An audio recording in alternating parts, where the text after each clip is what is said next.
Welcome in my video. आज की जो टॉपिक है प्लेन पे है। थ्री डायमेंशन की टॉपिक है। इसके पहले हमने थ्री डायमेंशन और टू डायमेंशन की कुछ वीडियो अपलोड किया है। थ्री डायमेंशन में equation of line in different condition तो हमने आपको बताया ही है। अब हम प्लेन पे चल रहे हैं। तो सबसे पहले हम लोग गाइस प्लेन की डिफिनीशन समझेंगे कि प्लेन किसको कहते हैं। जैसे देखिए जनरल अगर समझा जाए तो ये जो बोर्ड दिख रहा है यही प्लेन है, ये प्लेन है। अब मैथमेटिकली कैसे इसको डिफाइन किया जाए, इस पे अगर कोई दो पॉइंट ले लिया जाए, एक पॉइंट ए है दूसरा पॉइंट बी है, और ये लाइन सेगमेंट ए बी, अगर इस लाइन सेगमेंट ए बी का हर एक पॉइंट इस सरफेस के पे लाइज करेगा तब तो ये सरफेस जो होगा प्लेन कहलाएगा, अदरवाइज ये प्लेन नहीं कहलाएगा। किसी भी दो पॉइंट को ले लिया जाए और उस लाइन सेगमेंट रेखा खंड का हर एक बिंदु यदि इस समतल पे इस सरफेस पे लाइज करे स्थित होगा तब इस सरफेस को हम प्लेन कहेंगे, अदरवाइज ये प्लेन नहीं होगा। तो प्लेन का कंसेप्ट आप समझ रहे हैं। अब एक्चुअल में ये बोर्ड जो है वो टू डायमेंशनल है और प्लेन जो है वो थ्री डायमेंशनल है। तो थोड़ा सा प्लेन का जो फिगर बनाएंगे वो क्लियर कट आएगा नहीं। रीजन ये है कि थ्री डायमेंशन के फिगर को टू डायमेंशन में बनाना होता है। तो हम कंसीडर करते हैं एक पैलोग्राम टाइप का फिगर बना देते हैं। यहाँ कोने में स्मॉल पी लिख देते हैं। ये प्लेन का सिंबल होता है कि ये प्लेन है। अब हम विभिन्न स्थितियों में डिफरेंट कंडीशन में प्लेन का इक्वेशन जानना चाहते हैं कि प्लेन का इक्वेशन निकलता कैसे है। तो सबसे पहले प्लेन का नॉर्मल फॉर्म होता है, नॉर्मल फॉर्म, जिसको हम हिंदी में लंब रूप कहते हैं। अब नॉर्मल फॉर्म या लंब रूप होता क्या है इसको हम लोग जान लें।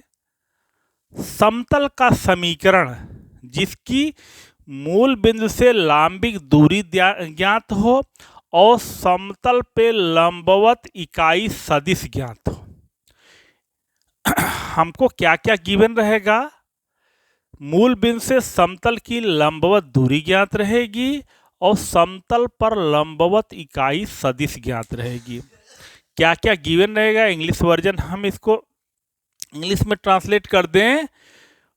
ये perpendicular distance from the origin, plane की perpendicular distance from the origin and unit vector perpendicular to the plane. अब जैसे हम दिखा रहे हैं ये एन कैप जो है हमारा एक यूनिट वेक्टर है जो इस प्लेन पे परपेंडिकुलर है और ये ओ ओरिजिन है। ओ से हमने इस पे परपेंडिकुलर ड्रा किया है। N is the foot of perpendicular to the plane from the origin. N जो है मूल बिंदु से समतल पर डाले गए लंब का पाद है। तो जो ओ एन है, ओ एन ये डी है, ये लंबवत दूरी है, मूल बिंदु से समतल की लंबवत दूरी है। तो हमें क्या क्या दिया रहेगा, हमें इस नॉर्मल फॉर्म में दो चीज गिवन होगा, एक ओ एन होगा और एक एन कैप होगा। अब किसी का इक्वेशन निकालना होता है, चाहे वो टू डायमेंशनल हो या थ्री डायमेंशन हो। हम इसमें करते क्या हैं, एक स्वच्छ बिंदु आर्बिट्रेरी पॉइंट पी मानते हैं। अब आर्बिट्रेरी पॉइंट पी जो माना जाता है उसमें क्या क्या चीज हमें ज्ञात रहता है। हम अगर इक्वेशन वेक्टर फॉर्म में निकालते हैं तो पी का पोजीशन वेक्टर आर वेक्टर मान लेते हैं, और अगर इक्वेशन हम कार्टेशियन फॉर्म में निकालते हैं तो पी का कोऑर्डिनेट हमेशा एक्स वाई जेड लेते हैं। हमें पी का coordinate P x y z लेते हैं अगर कार्टेशियन फॉर्म में निकालना होता है, और अगर वेक्टर फॉर्म में निकालना होता है तो आर वेक्टर इसका पोजीशन वेक्टर लेते हैं। ये हमेशा ये फिक्स रहता है, मान के चलते हैं। चलिए, तो अब ये ध्यान दीजिए कि अगर n को हम p से मिलाएं तो np वेक्टर होगा जो वह n कैप पे परपेंडिकुलर होगा, n कैप पे परपेंडिकुलर टू n कैप। अब इस चीज को समझिए कि काहे परपेंडिकुलर होगा। According to definition of plane की परिभाषा के हिसाब से अगर कोई दो पॉइंट ले लिया जाए और जो लाइन सेगमेंट होगी, अब यह एन कैप प्लेन पे परपेंडिकुलर है, तो इस प्लेन पे कोई भी लाइन सेगमेंट होगा यह एन कैप सब पे परपेंडिकुलर होगा। और हम डॉट प्रोडक्ट में जानते हैं कि दो वेक्टर यदि आपस में लंबवत हैं, परपेंडिकुलर हैं, तो इनका डॉट प्रोडक्ट 0 होता है। तो NP vector dot n cap equal to 0। अब हम इसका वो रख दें, एनपी को लिखेंगे आर माइनस यह एन, ये देखिए ये हो जाएगा डी इंटू एन कैप। यह एन का पोजीशन वेक्टर होगा, ये distance into direction n cap है, और dot n cap equal to 0। तो यह r vector dot n cap minus d into n cap dot n cap equal to 0। N cap dot n cap की value 1 हो जाएगी, तो r vector dot n cap minus d equal to 0, या हो जाएगा are vector dot n cap equal to d. ये निकल के आया ये है प्लेन का नॉर्मल फॉर्म में, यह उसका इक्वेशन हो गया वेक्टर फॉर्म में हो गया, ये पहला वेक्टर फॉर्म में हो गया। इस चीज़ को हम समझें कि यहाँ आर वेक्टर क्या है, एन कैप क्या चीज़ है, डी क्या चीज़ है। डी जो है समतल पर मूल बिंदु से डाले गए लंब की लंबाई है। डी क्या है, डी जो है perpendicular distance of the plane from the origin, plane की ओरिजिन से परपेंडिकुलर डिस्टेंस है, ये गिवन रहेगा। अब एन कैप क्या है, एन कैप भी गिवन रहेगा, ये unit vector perpendicular to the plane, plane पे लंबवत एकक सदिश रहेगी, प्लेन पे लंबवत एकक सदिश रहेगी। और आर वेक्टर क्या है, जो हम प्लेन पे स्वेच्छ बिंदु मानते हैं, आर्बिट्रेरी पॉइंट मानते हैं, उसका पोजीशन वेक्टर है। तो ये तो नॉर्मल रूप में हो गया।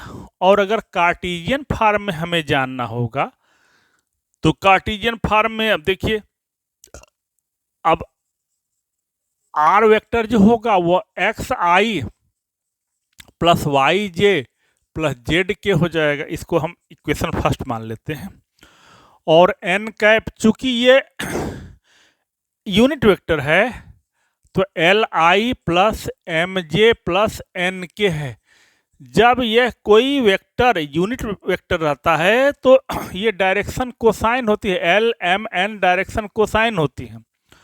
तो फ्रॉम 1 में रख दिया जाए वैल्यू, तो ये हो जाएगा x i plus y j plus z k dot l i plus m j plus n k equal to d.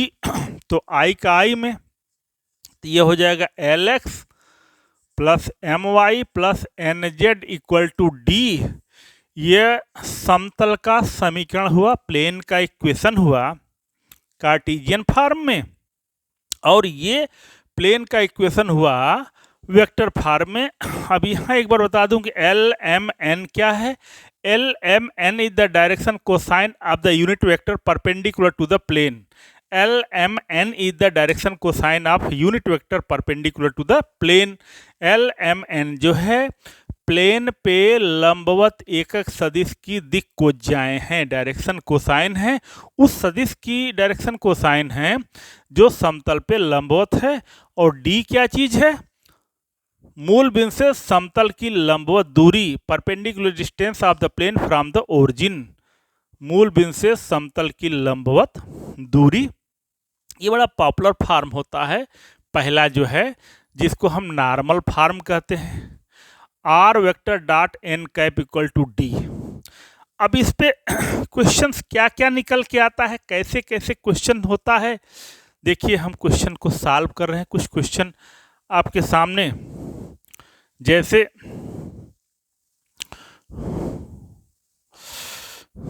अब जैसे ये कह दें find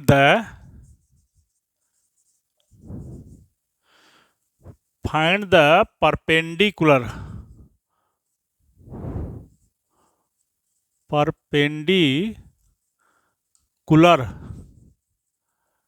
distance of the plane 2x minus 2y plus z plus 5 from origin, also find unit vector perpendicular to the plane, perpendicular to the plane। Hindi में पढ़ दे रहा हूं।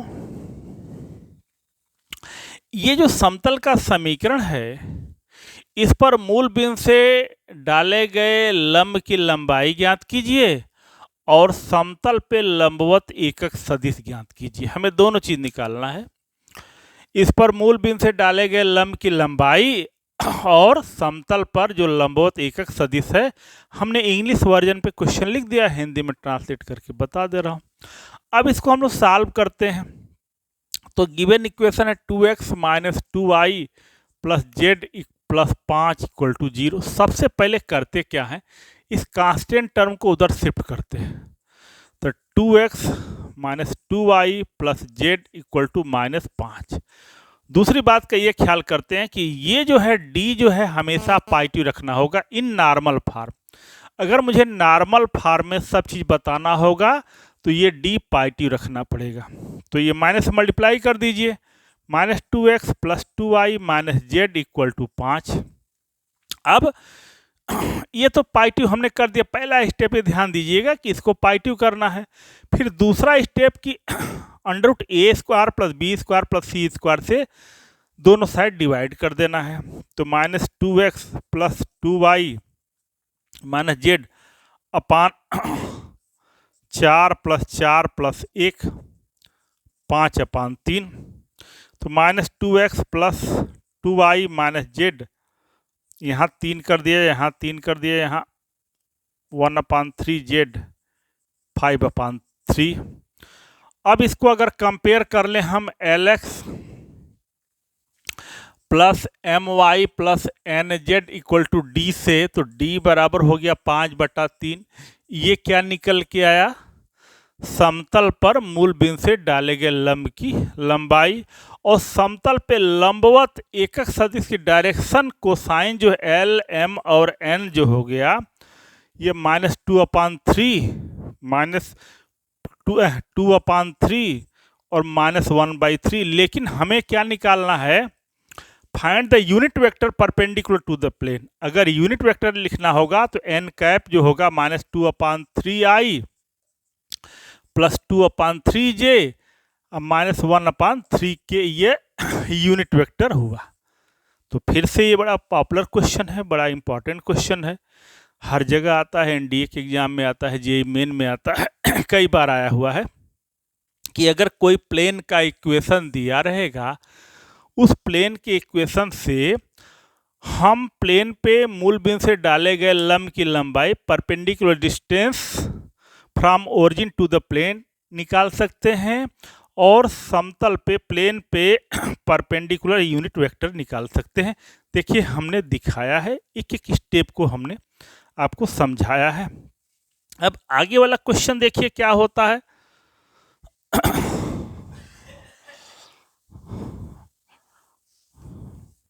हाँ गाइस देखें, हमने ये क्वेश्चन लिखा है find the vector equation of line. इस चीज़ को ख्याल करिएगा, हमने find the vector equation of line, हमने लाइन का वेक्टर निकालने को हम कह रहे हैं। Passing through 3i minus 5j plus 7k and perpendicular to the plane 3x minus 4y plus 5z equal to 8। हमें लाइन का वेक्टर इक्वेशन निकालना है। तो वेक्टर इक्वेशन आपको याद दिला दूं, हमारे पीछे वाली वीडियो में है। R vector equal to a vector plus lambda b vector. ये वेक्टर इक्वेशन ऑफ लाइन होता है, जहां ए क्या होता है, ए वेक्टर जो है position vector of given point जो ये दिया गया है, और बी वेक्टर क्या है, लाइन के पैरेलल कोई गिवन वेक्टर है। तो ये प्लेन के इक्वेशन से हमें क्या मालूम होता है, प्लेन के इक्वेशन से दो चीज़ निकल के आती है। प्लेन के इक्वेशन से हम प्लेन की मूल बिंदु से लंबवत दूरी निकाल सकते हैं, perpendicular distance from the origin बता सकते हैं, और प्लेन पे कोई परपेंडिकुलर वेक्टर बता सकते हैं। अगर हम इसको वेक्टर फॉर्म रखेंगे तो यह प्लेन पे परपेंडिकुलर वेक्टर जो होगा 3i माइनस 4j प्लस 5 के होगा। लेकिन अगर हम इसको इसके मार्ग से डिवाइड कर देंगे तो परपेंडिकुलर यूनिट वेक्टर हो जाएगा। तो हमें यहाँ यूनिट वेक्टर से मतलब नहीं है। तो अब पॉइंट जो है, पॉइंट जो गिवन है, गिवन पॉइंट जो है 3 कामा माइनस 5 कामा 7 है, और ये परपेंडिकुलर वेक्टर परपेंडिकुलर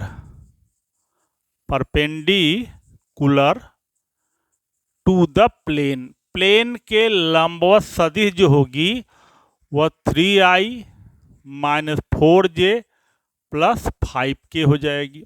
ये वेक्टर जो होगा प्लेन के परपेंडिकुलर होगा। और हमारा क्वेश्चन क्या कह रहा है, find the equation of line. उस लाइन का इक्वेशन निकालना है जो इस पॉइंट से जाती है और वह प्लेन पे परपेंडिकुलर है। माने जिस लाइन का हमें इक्वेशन निकालना है वह लाइन प्लेन के परपेंडिकुलर है, और ये भी वेक्टर जो है प्लेन के परपेंडिकुलर है। तो ध्यान दीजिएगा, हमें जिस लाइन का इक्वेशन निकालना है वह प्लेन के परपेंडिकुलर है, और यह वेक्टर भी प्लेन के परपेंडिकुलर है। इट मीन्स वह लाइन जो होगी इस वेक्टर के पैरेलल हो जाएगी। तो जैसे पैरेलल हो जाएगी तो ये वाला फार्मूला एक्टिवेट हो जाएगा। तो देयरफॉर इक्वेशन, अब ये पैरेलल तो हो गया, क्लियर हो गया, इसलिए equation of line passing through point 3 comma minus 5 comma 7 and parallel to the vector 3i minus 4j plus 5k। अब डायरेक्ट लिख दे रहा हूँ, r vector equal to a vector plus lambda b vector. तो r vector यहाँ हो जाएगा 3i minus 5j plus 7k plus lambda into b vector जो है 3i minus 4j plus 5k। यहाँ लेमडा जो होता है ये आर्बिट्रेरी कांस्टेंट होता है। तो अब जो मेरा क्वेश्चन रहा कि find the equation of line, उस रेखा का समीकरण ज्ञात कीजिए जो इस बिंदु से जाता है और इस समतल के लंबवत है। तो समतल के इक्वेशन से एक बार फिर से याद दिला दूं, हम केवल दो चीज बता सकते हैं, समतल पे लंबवत सदिश बता सकते हैं और समतल की मूल बिंदु से दूरी बता सकते हैं। तो ये भी क्वेश्चन बड़ा इम्पॉर्टेंट है। अब अगला जो इक्वेशन है प्लेन का वो जनरल इक्वेशन है। जनरल इक्वेशन क्या है, ये तो नॉर्मल है। नॉर्मल इक्वेशन में हमें वेक्टर को यूनिट वेक्टर में रखना पड़ता है। तो उसको कहते हैं समतल का समीकरण जो किसी दिए हुए बिंदु से जाता है तथा दी गई सदिश के लंबवत है। Equation of plane passing through any given point and perpendicular to the any given vector. अब हम फिगर समझा दें। ये प्लेन है, यह पॉइंट ए से जा रहा है और यह एन वेक्टर के परपेंडिकुलर है। एक पॉइंट ए से पास कर रहा है, यह प्लेन पॉइंट ए से पास कर रहा है और एन वेक्टर के परपेंडिकुलर है। समतल का समीकरण जो किसी दिए हुए बिंदु से जाता है तथा दी गई सदिश के लंबवत है। Equation of plane passing through any given point and perpendicular to any given vector.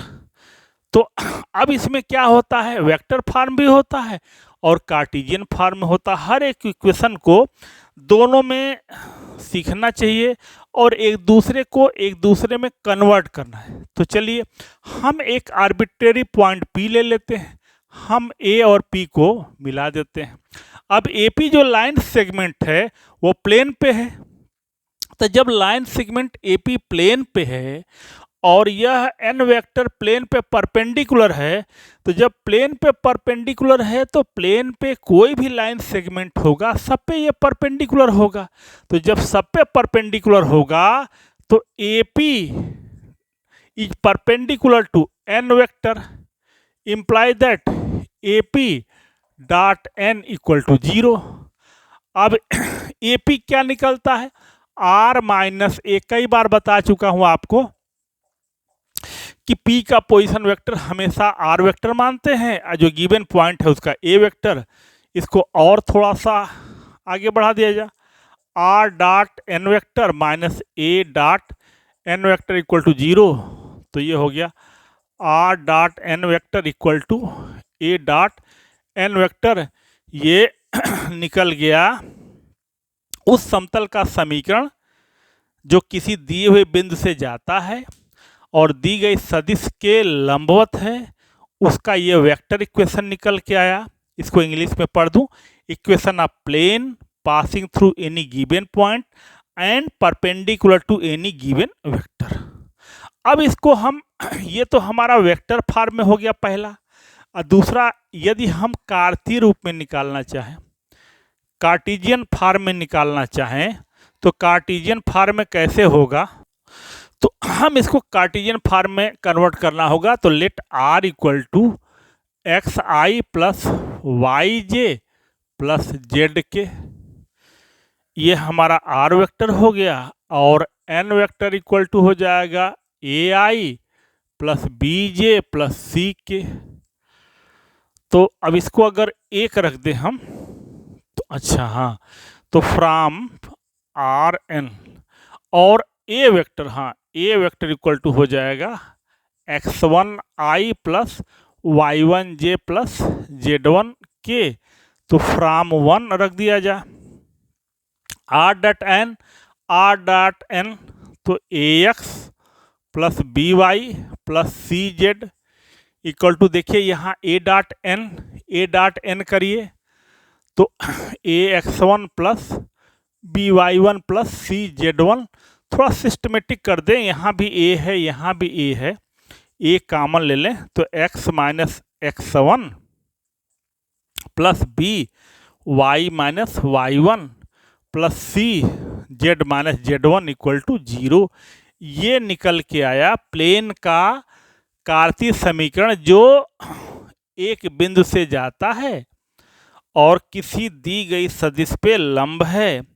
Equation of plane passing through any given point and perpendicular to the any given vector.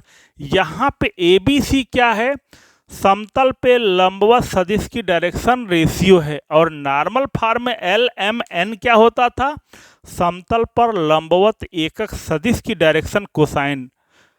Unit vector रहेगा तो direction cosine तब LMN रहेगा, और vector form में vector रहेगा तो ABC direction ratio है। अब इसको हम 1 पॉइंट फॉर्म भी बोलते हैं, प्लेन का इक्वेशन जो एक बिंदु से जाता है। इसको जनरल फॉर्म भी कई नामों से हम करते हैं। तो अब जैसे देखिए हमें इसमें क्या क्या गिवन होगा, अब एक क्वेश्चन कराते हैं, देख लीजिएगा। हमें अब क्वेश्चन को थोड़ा बोल रहा हूँ, हिंदी इंग्लिश दोनों बोल रहा हूँ ताकि आप किसी भी बोर्ड के हों तो समझ सके। अब हमें निकालना है कि उस प्लेन का इक्वेशन निकालिए जो पॉइंट ए से पास कर रहा है और 2i प्लस 3j माइनस के परपेंडिकुलर है।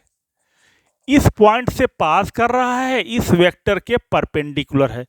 Find the equation of plane which is passing through point 2, 3, -1 and perpendicular to the line vector 2i plus 3j minus k in both form।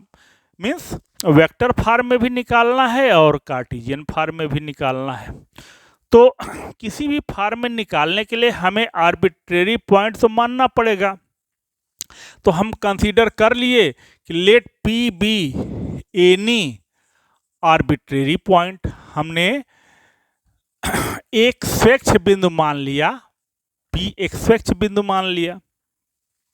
तो पहला vector form में अगर निकालना होगा तो OP vector OP R vector हो गया। अब हमको निकालना है तो R dot N equal to A dot N, यह वेक्टर फॉर्म में हो गया।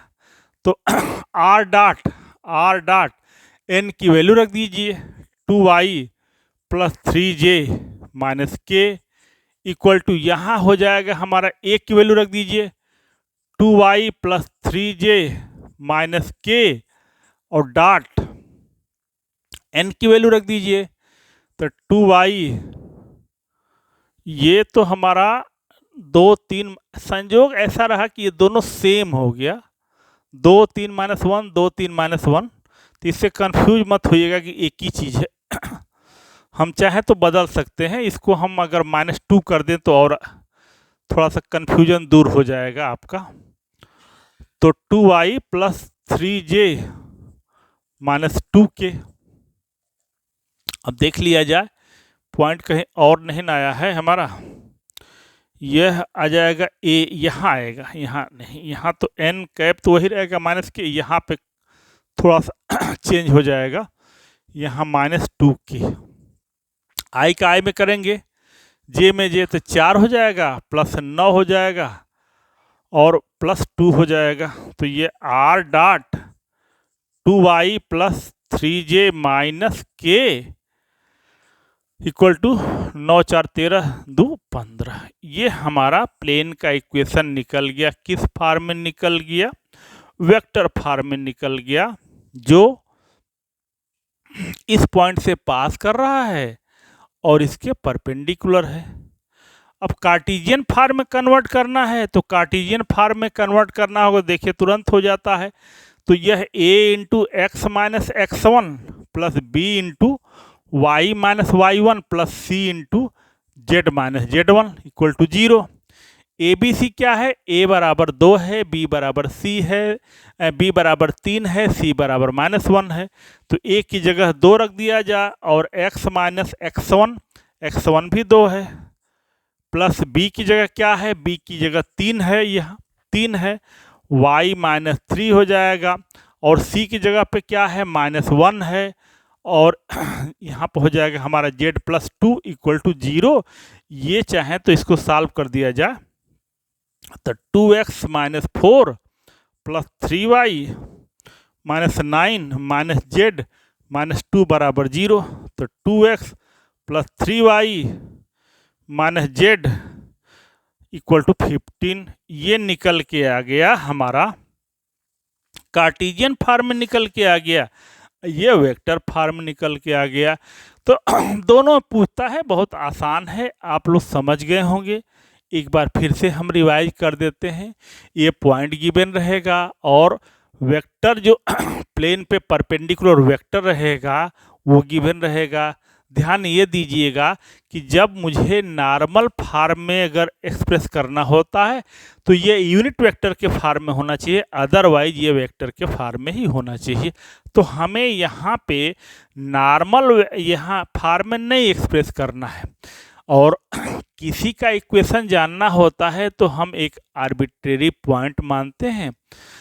आर्बिट्रेरी पॉइंट हमने P ले लिया, तो जब P ले लिया तो AP perpendicular to vector n, तो देखिए यहाँ से ये वेक्टर फॉर्म निकल गया।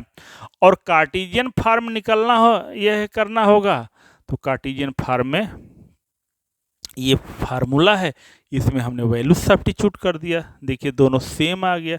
यही अगर कार्टेशियन फॉर्म में हमें इसी को कन्वर्ट करना है तो आर की जगह पे हम केवल x i plus y j plus z k dot इतना कर देंगे तो एक लाइन में निकल के चला आएगा, इस फार्मूले की जरूरत नहीं पड़ेगी। तो ये प्लेन का इक्वेशन निकल के आया दूसरे रूप में। अब प्लेन का इक्वेशन हम लोग पढ़ेंगे कि equation of plane passing through three non collinear point.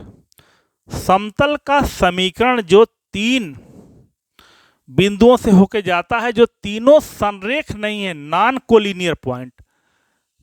तीन पॉइंट जो हैं, देखिए अगर कहीं भी दो पॉइंट लेते हैं तो कोई दिक्कत नहीं, लेकिन तीन पॉइंट या तीन से अधिक पॉइंट लेते हैं तो हमें क्लियर करना पड़ता है क्या इसमें कोलिनियर तो है नहीं ना कोई। तो यहाँ पे हमें अब ये बताना है equation of plane which is passing through three non collinear point, तीन असंरेख बिंदुओं से जाने वाले समतल का समीकरण। तीन असंरेख बिंदुओं से जाने वाले समतल का समीकरण। चलिए हम इस पे बताते हैं कि ये कैसे लगेगा। तो गाइज हमें उस प्लेन का इक्वेशन निकालना है जो ए बी सी, ये तीन ठो नॉन कोलिनियर पॉइंट हैं जो कि एक सीधी रेखा में नहीं है। उस प्लेन का इक्वेशन निकालना है जो इन तीनों पॉइंट से पास कर रहा है। तो जैसा कि आप जानते हैं, सबसे पहले हम करते क्या है कि कोई आर्बिट्रेरी पॉइंट ले लेते हैं। आर्बिट्रेरी पॉइंट ले लेते हैं। अब हम करेंगे क्या कि चार पॉइंट से कोई तीन वेक्टर बनाएंगे। तो जब कोई तीन वेक्टर बनाएंगे तो आप बना दीजिए तीन वेक्टर। हमने बना दिया P A, C A and B A, तीन वेक्टर बना दिया। अब चार पॉइंट से हमने तीन वेक्टर, ये चारों पॉइंट एक प्लेन में हैं। अगर चार पॉइंट एक प्लेन में होते हैं तो उनसे कोई भी तीन पॉइंट जो होंगे वो प्लेन में लाइज करेंगे, ये जान लीजिएगा। ये वेक्टर स्केलर ट्रिपल प्रोडक्ट में है कि अगर चार पॉइंट किसी समतल में हैं तो उन चारों बिंदुओं से कोई भी तीन सदिश बनाएंगे, सभी तीनों सदिश उस समतल में लाइज करेंगी। अब सदिश कैसे बनाएंगे, किसी दो दो पॉइंट को मिलाते जाएगा, एक वेक्टर बनता जाएगा। फिर से ये बड़ी इंपॉर्टेंट चीज़ बोल रहा हूँ कि अगर किसी प्लेन में चार पॉइंट हों, उन पॉइंट से हम कोई तीन वेक्टर बनाते हैं।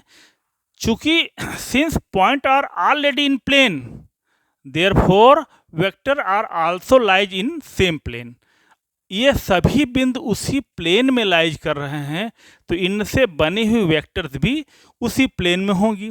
तो जब उसी प्लेन में होंगी तो क्या होगा, अब स्केलर ट्रिपल प्रोडक्ट अदिश त्रिगुणन में आपको पढ़ाया गया है कि अगर तीन सदिश एक समतल में होती हैं तो उनका अदिश त्रिगुणन शून्य होता है। अगर तीन वेक्टर किसी प्लेन में लाइज करते हैं तो उनका स्केलर ट्रिपल प्रोडक्ट जीरो होता है।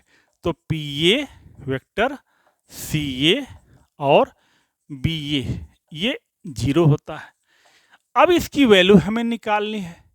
तो जब वैल्यू निकालनी होगी तो अब जरा ध्यान दीजिएगा कि इसका कोऑर्डिनेट तो एक्स वाई जेड होगा, ए का कोऑर्डिनेट x1 y1 z1 होगा, बी का x2 y2 और z2 होगा और सी का x3 y3 और z3 होगा। P जो आर्बिट्रेरी पॉइंट होता है उसका कोऑर्डिनेट हमेशा x y z लिया जाता है। बाकी जो पॉइंट हैं, अगर एक पॉइंट है तो x1 y1 z1, दो पॉइंट है तो x1 x2, तीन पॉइंट है तो एंड सो ऑन इसी तरह बढ़ेगा। इसमें एक चीज़ का ख्याल करने वाली मेन बात क्या चीज़ है, क्योंकि स्केलर ट्रिपल प्रोडक्ट का वेक्टर, ये स्केलर ट्रिपल प्रोडक्ट की वैल्यू जो है हम डिटर्मिनेंट से निकालते हैं, सारणिक से मान निकालते हैं। और चूंकि कंपटीशन में ये क्वेश्चन आने हैं तो हम ये चाहेंगे कि जितना जल्दी से जल्दी हम क्वेश्चन को सॉल्व करें। तो जब जल्दी से जल्दी सॉल्व करना है तो ऐसा करिएगा कि ए से या बी से या सी से किसी एक पॉइंट को चूज करिएगा, उसी से सारे पॉइंट को मिलाएगा। अगर पी से मिलाएंगे आप, मान लीजिए हम पीए मिलाते हैं, पीबी मिलाते हैं, पीसी मिलाते हैं, तब भी मेरा क्वेश्चन आएगा, लेकिन लेंदी हो जाएगा, बहुत ज़्यादा लेंदी हो जाएगा। क्यों लेंदी हो जाएगा वो भी क्लियर कर रहा हूँ। देखिए इसका जो पहला कॉलम होगा 3 क्रॉस 3 का बनेगा। पहला कॉलम जो होगा वो एक्स का होगा, दूसरा कॉलम वाई का होगा, तीसरा कॉलम जेड का होगा। तो जैसे लास्ट में ए है तो इसका कोऑर्डिनेट सब में से माइनस होगा, इसका कोऑर्डिनेट सब में से माइनस होगा। अगर लास्ट में बी रहेगा तो इसका कोऑर्डिनेट सब में से माइनस होगा, लास्ट में सी रहेगा तो इसका कोऑर्डिनेट सब में से माइनस होगा। अगर लास्ट में पी रहेगा तो पी का कोऑर्डिनेट सब में से माइनस होगा, तो यहाँ भी एक्स आ जाएगा, यहाँ भी एक्स, यहाँ भी एक्स, यहाँ वाई, यहाँ वाई, यहाँ वाई, 3 बार एक्स आ जाएगा, 3 बार वाई आ जाएगा, 3 बार जेड आ जाएगा। वो डिटर्मिनेंट्स बहुत लंबी, बहुत लेंदी हो जाएगी, टाइम टेकन लग जाएगा। तो देखिए ये हो जाएगा हमारा। अब निकालिए x minus x one, x two minus x one, x3 minus x one. यह लास्ट में a है तो a का जो x कोऑर्डिनेट वो माइनस किया गया। अगर यहाँ b रहता तो x2 को माइनस किया जाता, और अगर c रहता लास्ट में तो यहाँ से x3 को माइनस किया जाता, और अगर p रहता लास्ट में तो यहाँ से x, यहाँ से x, यहाँ से x माइनस किया जाता, 3 जगह x आ जाता, लेंदी हो जाता। अब ये हो जाता y minus y one, x y minus y one, y minus y two minus y one, y three minus y one, z minus z one, z two minus z one, z three minus z three. अब इसकी value जो होगी यही plane का equation होगा। ये किस form में होगा? ये कार्टेशियन फॉर्म में होगा। हम वेक्टर फॉर्म में भी बता देते हैं कि वेक्टर फॉर्म में इसका क्वेश्चन कैसे।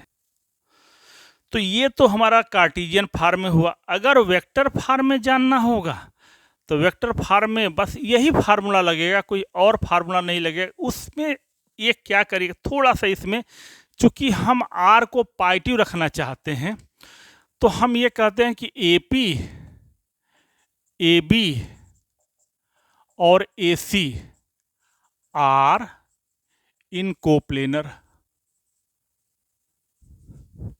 तो AP dot AB cross AC equal to 0। जब हमें वेक्टर फॉर्म में जानना होगा तो ये वेक्टर के रूप में इसका वो करेंगे। तो अब ये R माइनस A डॉट है B minus A cross C minus A बराबर 0। अब ये कर दिया जाए R minus A dot multiply कर दिया जाए, हो जाएगा B cross C minus B cross A minus A cross C minus A minus A plus A cross A equal to 0। A cross A की वैल्यू 0 हो जाएगी। तो R minus A dot B cross C। अब देखिए यहाँ minus B cross A है। अब इसको हम अगर चाहें तो A क्रॉस B लिखें तो ये पॉजिटिव हो जाएगा। अब यहाँ देखिए माइनस A क्रॉस C है, इसको हम C क्रॉस A लिखें तो ये पॉजिटिव हो जाएगा, ये 0 हो जाएगा, इक्वल टू 0। अब मल्टीप्लाई किया जाए R B C, R dot B cross C की वैल्यू ऐसे हो जाएगा, scalar triple product minus plus R A B, इसका इसमें मल्टीप्लाई किया प्लस R C A। अब इसका इसमें मल्टीप्लाई किया जाए, हाई माइनस ABC, इसका इसमें मल्टीप्लाई किया। इसका जब हम इसमें मल्टीप्लाई करेंगे तो ये 0 हो जाएगा, क्योंकि ये 2 बार आ जाएगा, और इसका इसमें मल्टीप्लाई करेंगे तो ये भी 0 आ जाएगा। तो ये हो जाएगा हमारा RBC plus RAB plus RCA equal to ABC। ये सब पे वेक्टर रहेगा, सब पे वेक्टर रहेगा। तो ये हमारा प्लेन का इक्वेशन निकल के आया। किस फॉर्म में निकल के आया? ये वेक्टर फॉर्म में, और कार्टेशियन फॉर्म को तो हम पहले ही थोड़ा एक बार और लिख दे रहे हैं, x minus x1, x2 minus x1, x3 minus x1, y minus y1, y2 minus y1, y3 minus y1, z minus z1, z2 minus z1, z3 minus z1।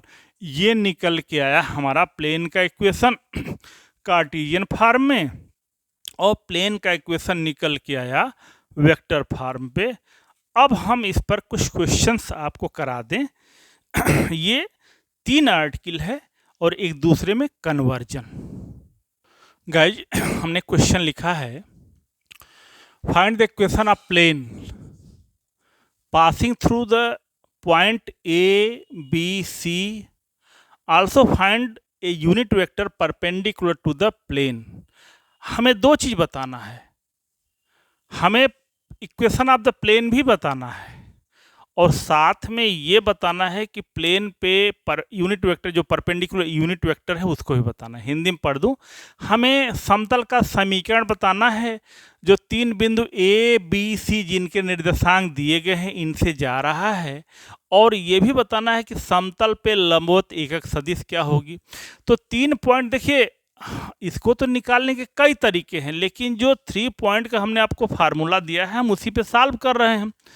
तो अब ए जो है हमारा 2 माइनस 1 हो गया, बी 3 4 और 2 हो गया, सी का है 7 0 और 6, और हमने पी मान लिया एक्स वाई जेड, ये आर्बिट्रेरी पॉइंट कंसीडर करना होता है। तो अब इक्वेशन ऑफ प्लेन का इक्वेशन बता दिया जाए। फार्मूला एक बार और से हम लिख देते हैं, x minus x1, x2 minus x1, x3 minus x1, y minus y1, y2 minus y1, y3 minus y1, z minus z1, z minus z2 minus z1 और z3 minus z1 equal to 0। अब आपसे clear करूं, x1 y1 z1, x2 y2 z2, x3 y3 z3। तो अब ये हो जाएगा हमारा यहाँ पे x माइनस x1, 2 माइनस होगा। अब 3 में से 2 माइनस कर देना है और 7 में से 2 माइनस कर देना। पहला कॉलम हमारा तैयार हो गया। दूसरा y जो है हमारा 4 में से, यहाँ भी नहीं, ये x में है ना, y में से किसको माइनस करना है, हमारा y भी 2 ही के बराबर है, y माइनस 2। यहाँ y क्या चीज़ है हमारा 4 माइनस 2, यहाँ y क्या चीज़ है 0 माइनस 2। और तीसरा क्या है, देखिए y का कॉलम क्लियर हो गया। z का कॉलम, z माइनस क्या माइनस करना है, ये -1 माइनस करना है, इट मीन्स 1 को ऐड कर देना है, z प्लस 1। अब यहाँ 2 प्लस 1 और यहाँ 6 प्लस 1 इक्वल टू 0।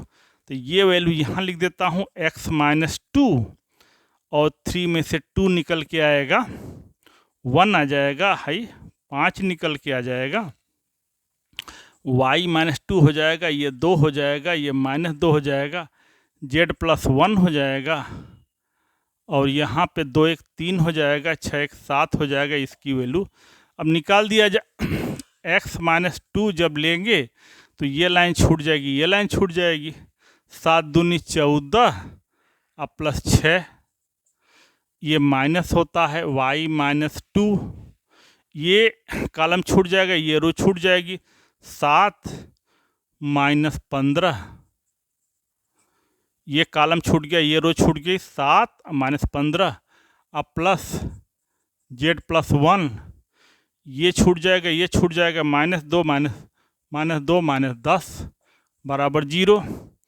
तो 14 6 20, 20x माइनस 40, ये हो जाएगा हमारा, और 7 में से 15 में से 7 निकलेगा -8, तो प्लस 8 y माइनस 16 8 हो जाएगा, और यहाँ -12 z माइनस 12 इक्वल टू 0।